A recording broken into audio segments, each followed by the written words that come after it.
The secret of abounding happiness. Great is the thirst for happiness, and equally great is the lack of happiness. The majority of the poor long for riches, believing that their possession would bring them supreme and lasting happiness. Many who are rich, having gratified every desire and whim, suffer from ennui and repletion, and are farther from the possession of happiness even than the very poor. If we reflect upon this state of things, it will ultimately lead us to a knowledge of the all-important truth that happiness is not derived from mere outward possessions, nor misery from the lack of them. For if this were so, we should find the poor always miserable, and the rich always happy, whereas the reverse is frequently the case. Some of the most wretched people whom I have known were those who were surrounded with riches and luxury, whilst some of the brightest and happiest people I have met were possessed of only the barest necessities of life.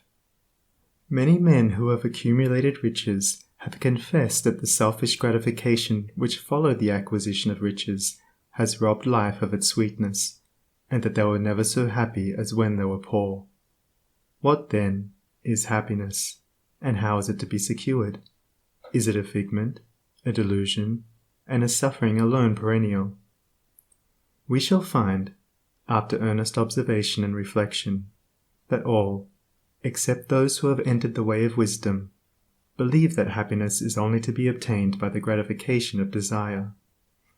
It is this belief, rooted in the soil of ignorance, and continually watered by selfish cravings, that is the cause of all the misery in the world.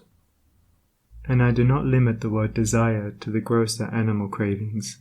It extends to the higher psychic realm, where far more powerful, subtle, and insidious cravings hold in bondage the intellectual and refined, depriving them of all that beauty, harmony, and purity of soul whose expression is happiness. Most people will admit that selfishness is the cause of all the unhappiness in the world, but they fall under the soul-destroying delusion that it is somebody else's selfishness and not their own. When you are willing to admit that all your unhappiness is the result of your own selfishness, you will not be far from the gates of paradise.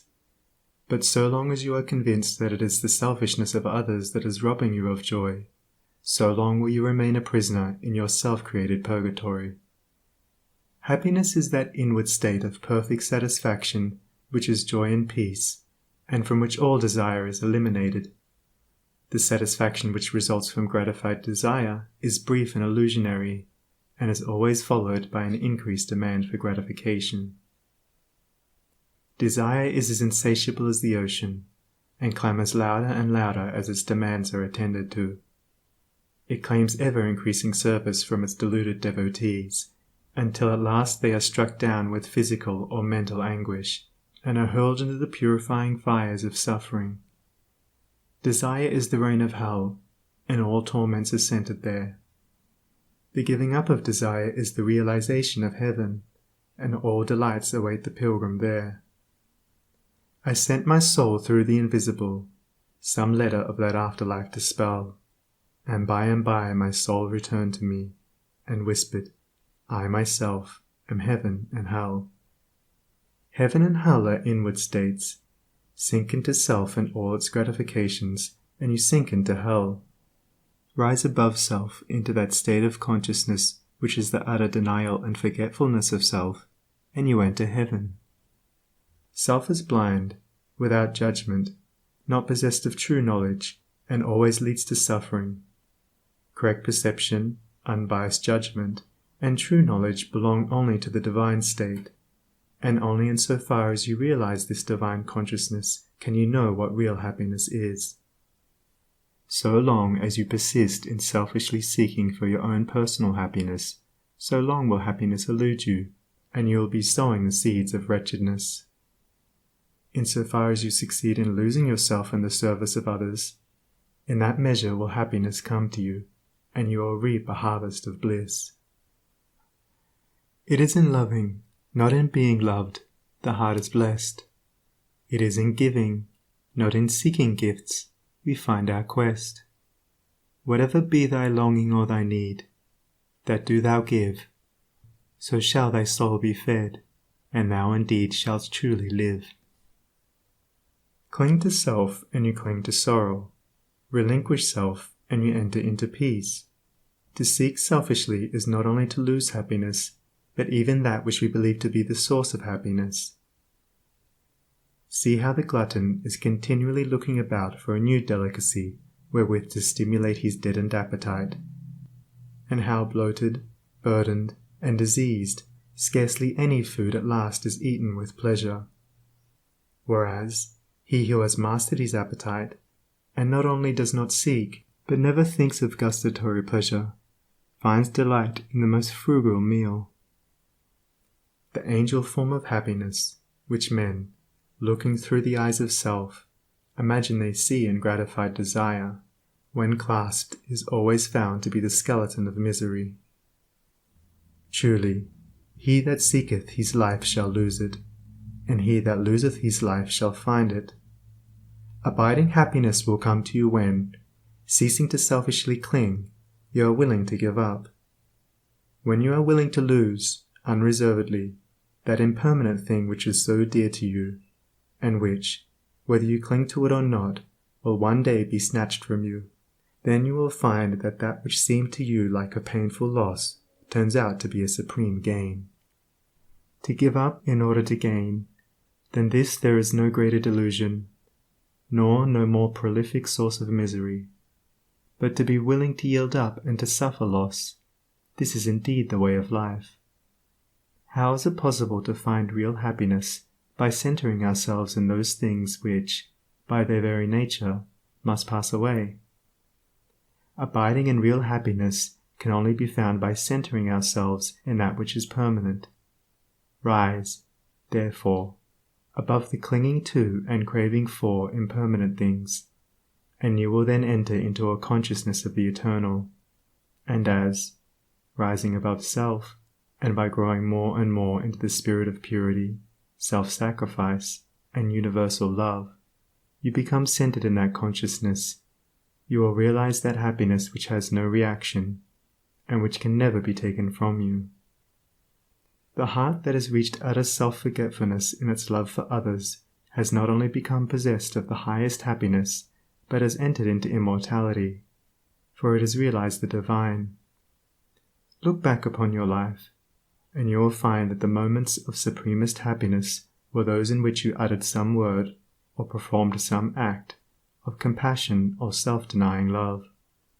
Spiritually, happiness and harmony are synonymous. Harmony is one phase of the great law, whose spiritual expression is love. All selfishness is discord, and to be selfish is to be out of harmony with the divine order. As we realize that all-embracing love, which is the negation of self, we put ourselves in harmony with the divine music, the universal song, and that ineffable melody which is true happiness becomes our own.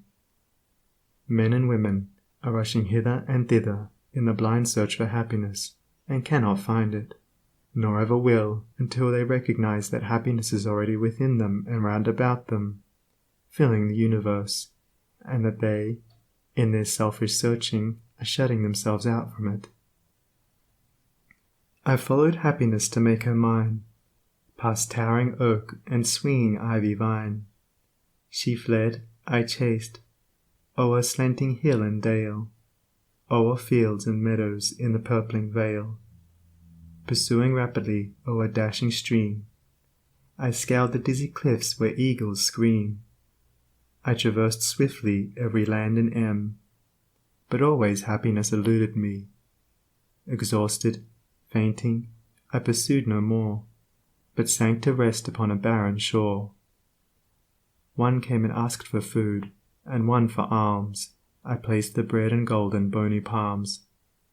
One came for sympathy, and one for rest. I shared with every needy one my best. When lo, sweet happiness, with form divine, stood by me, whispering softly, I am thine. These beautiful lines of Burleigh's express the secret of all abounding happiness. Sacrifice the personal and transient, and you rise at once into the impersonal and permanent. Give up that narrow cramped self that seeks to render all things subservient to its own petty interests, and you will enter into the company of the angels, into the very heart and essence of universal love. Forget yourself entirely in the sorrows of others and in administering to others, and divine happiness will emancipate you from all sorrow and suffering. Taking the first step with a good thought, the second with a good word, and the third with a good deed, I entered paradise. And you also may enter into paradise by pursuing the same course. It is not beyond, it is here. It is realized only by the unselfish. It is known in its fullness only to the pure in heart. If you have not realized this unbounded happiness, you may begin to actualize it by ever holding before you the lofty ideal of unselfish love, and aspiring towards it. Aspirational prayer is desire turned upward. It is the soul turning toward its divine source, where alone permanent satisfaction can be found. By aspiration the destructive forces of desire are transmuted into divine and all-preserving energy. To aspire is to make an effort to shake off the trammels of desire. It is the prodigal made wise by loneliness and suffering, returning to his Father's mansion. As you rise above the sordid self, as you break, one after another, the chains that bind you, you'll realize the joy of giving, as distinguished from the misery of grasping. Giving of your substance, giving of your intellect, giving of the love and light that is growing within you.